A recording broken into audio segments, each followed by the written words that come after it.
So if there was an award for doing a lot with a little, I think these GTIs would get it. Very humble beginnings, practical economy car, but they made it sporty. They gave it a cool interior, they upgraded the brakes, they upgraded the suspension, and it makes you feel sporty when you're driving it, even if you're not going that fast.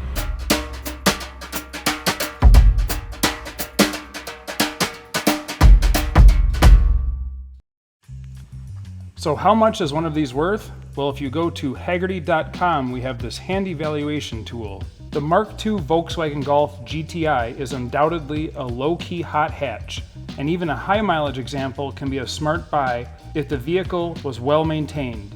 As of May 2021, a number 1 concourse condition example is valued at $17,300, up 28% from 2018, while a number 2 excellent condition example will set you back around $11,900. That's up 58% over the same time period. This video review is intended to give you an overview of what it's like to buy a Mk2 Volkswagen Golf GTI, but please keep in mind that values change over time. For even more details and up-to-date information, please click the link below for the full buyer's guide on Hagerty.com. The problem with being successful is that people expect you to be successful all the time. And such is the case with Volkswagen. 1, 2, 3, 4.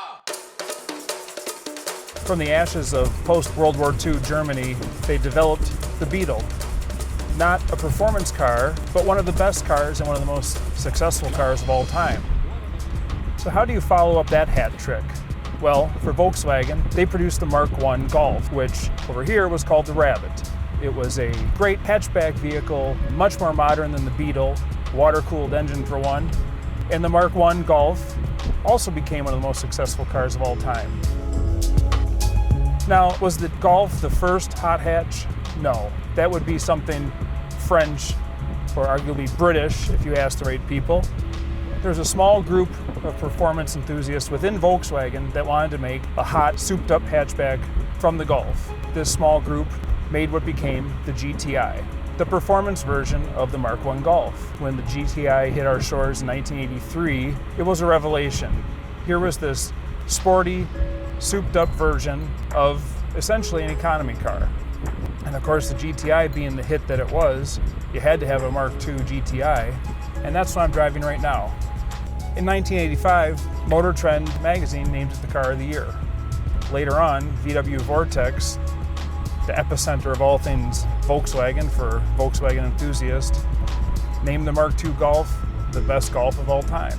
So there's something there. And hey, if you're a tinkerer like me and you want to hop one up, that's easy to do as well. For years, there's been a strong aftermarket support for these cars. You can get a hotter camshaft, louder exhaust, you can add a little horsepower in a number of different ways.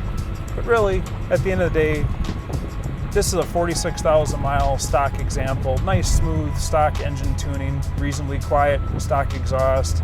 It's fun to drive around.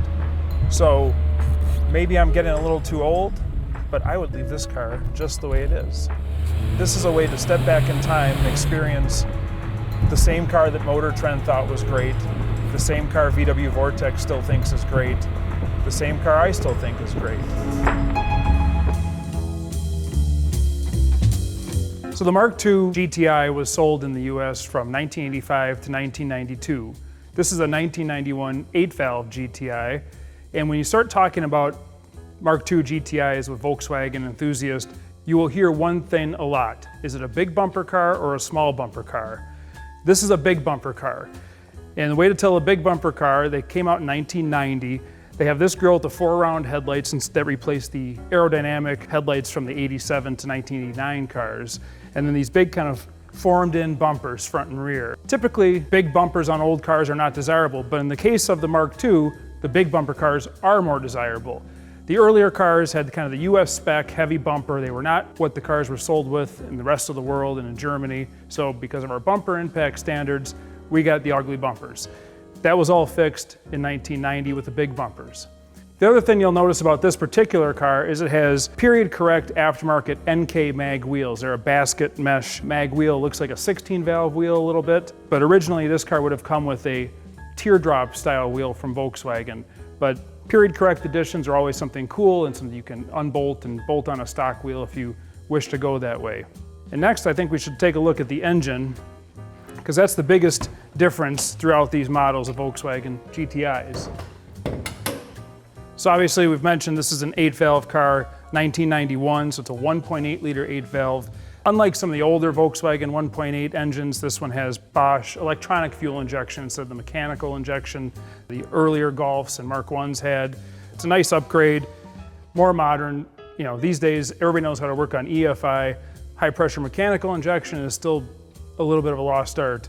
So anything you would look for on any old car when you were buying it is especially true for these cars. You want to look for damage to the core support, the inner fenders. Have the fenders been replaced?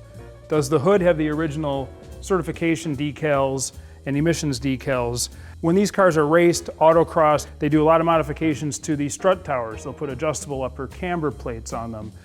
They'll put a strut bar running between the shock towers on them. So just take a look for modifications, because many times modifications are poorly done and it's a big detriment to value. The more stock a car is, the better it is, and the more collectible it will be in the long run. People like stock. So this is a really nice bone stock example. Nothing's been touched or messed with under the hood. Is it the best performing one you can have? No, it would probably run better if you did some hot rod stuff and put a camshaft in it and played with it a little bit. But this is the way you want to buy them, and if you want to do a modification, do it yourself so you know it's done right. Now on the exterior of the car, like anything else, you want to walk around and make sure how everything fits. Like these wheel arch flares on the Mark II cars, make sure they fit nice and tightly, that you don't see any signs of them being broken off or reattached.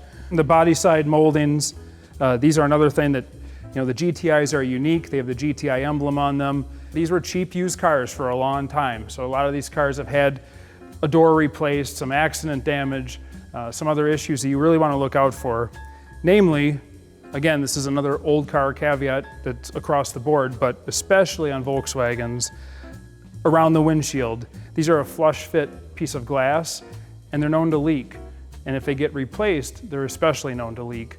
So you want to look to make sure there's no rust bubbling or any other issues around here, because when a Volkswagen windshield starts to leak, it will not only leak on your leg, but it'll also leak on your fuse box and add to the electrical troubles that these are sometimes known for.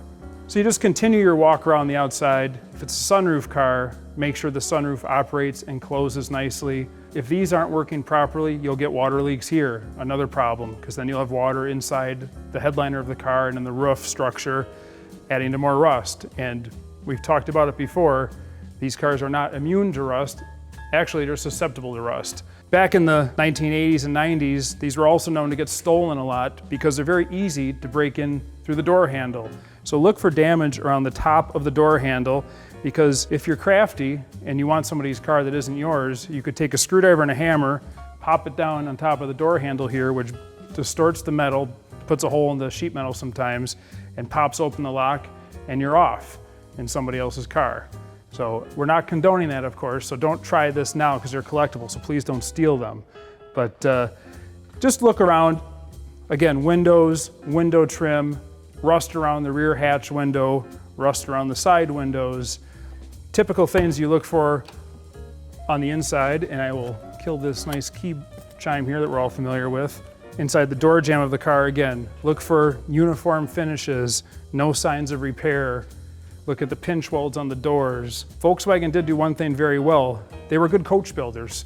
So the quality of their cars, the bodywork is very good from the factory. Everything's uniform. The caulking is really nice and uniform. The door jambs are nice and smooth. If you see any irregularities or uneven caulk or it looks like something was repaired, it probably was. Moving around to the back, again, water leaks are the enemy on any Volkswagen, and the Mark IIs are no exception.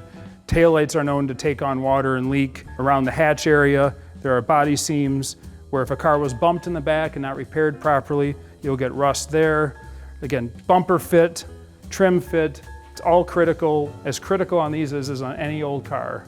And on the interior, you really need to be particular. fabrics and plastics and trim in these cars was not exceptionally high quality. And what makes the GTI unique in a lot of ways, they have cool seat upholstery. It's not the plaid upholstery of the Mark I's, but the Mark II does have unique seat inserts, striping on the seats, the red trim that goes around the cockpit. All this stuff is quite fragile. The seat release handles are known to break off frequently. For example, on this car, if you have the seat folded forward to let somebody in the back seat and you slam the door, the lever hits the door and breaks the handle off. So you always want to make sure that the levers are nice and tight, the bezels aren't broken. Every little piece that's plastic in here is known to break. So the other issue is it's hard to get those parts today. Volkswagen has stopped supplying them. Even little things like the clips that hold the sun visors to the headliner, those are frequently broken and they're no longer available. So you have to scour eBay for used ones. Back when these were $2,500 cars, yes, you could go to the junkyard and get the parts you needed to fix them up. But now that they're collectible and people are restoring them and seeking out perfect examples, the parts are drying up. So keep that in mind if you find one with a ratty interior and think it's going to be a $500 or $1,000 to fix it, because it could exceed the cost of the car. When you find the Mark II GTI of your dreams, the chances are it will not be as clean as this example. However, this car will show you a benchmark example and what you should be looking for in certain areas to make sure you're getting a good one, even if it's not as perfect as this. Always check areas such as the frame rails, the rocker panel pinch wells, the floor pans. Make sure there's no signs of accident damage, and more importantly, rust. It's a unibody car, so when people put these on a hoist and they do it the wrong way, they end up damaging stuff. They'll damage the rocker panels, which are a key structural component of any unibody car. There are built-in jacking points which should be used. Unfortunately, a lot of guys ignore those and jack it up by whatever they find first. That's not the way to lift your GTI. Other items underneath that you should always be looking for are the service items. The lifeblood of these cars literally are the lifeblood of these cars.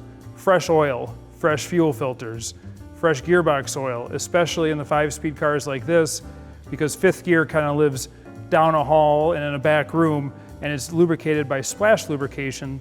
So if you let the gearbox oil run low, or you use the wrong type, or don't change it enough, you'll have a howling fifth gear that will eventually end up in a gearbox rebuild. Typical used car problems like front wheel bearings, rear wheel cylinders, brake problems, all that stuff is easy and cheap to fix. What you really want to look for is to make sure the bones are good.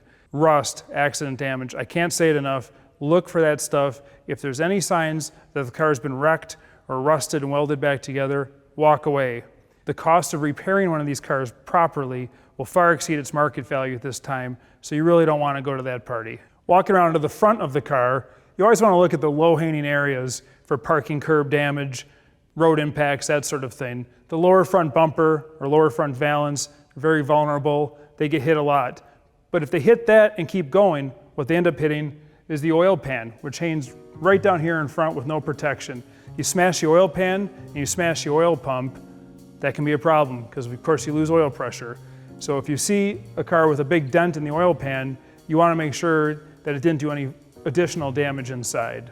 Another soft spot on these Mark II Volkswagens are engine mounts. You should always set aside a little bit of money in your budget for frequent engine mount changes. The engine and gearbox mounts are just prone to fail. They're inexpensive. A whole kit with all the mounts you'll need is under $200. It's a little labor intensive to change it, but don't be surprised if the car you're looking at needs all the mounts. And I wouldn't be scared off by that either. All the other typical used car stuff applies under here as well. CV boots, leaking brake calipers, that kind of thing. Don't let it faze you, just add it into your budget for what you're gonna have to spend once you buy the car. Finding a nice GTI today can be a challenge. A lot of them fell into the wrong hands, were modified, beat up, crashed, junked because they didn't have any value. So when you find a nice Mark I or Mark II GTI today, there's something to treasure. And lately there's been this huge movement, what I like to call the Radwood effect, because of the Radwood car shows, which celebrate the 80s and 90s car culture and 80s and 90s culture in general. There's really not much better than something like a vintage GTI to show up in. And you don't have to worry about breaking down on the way to the show.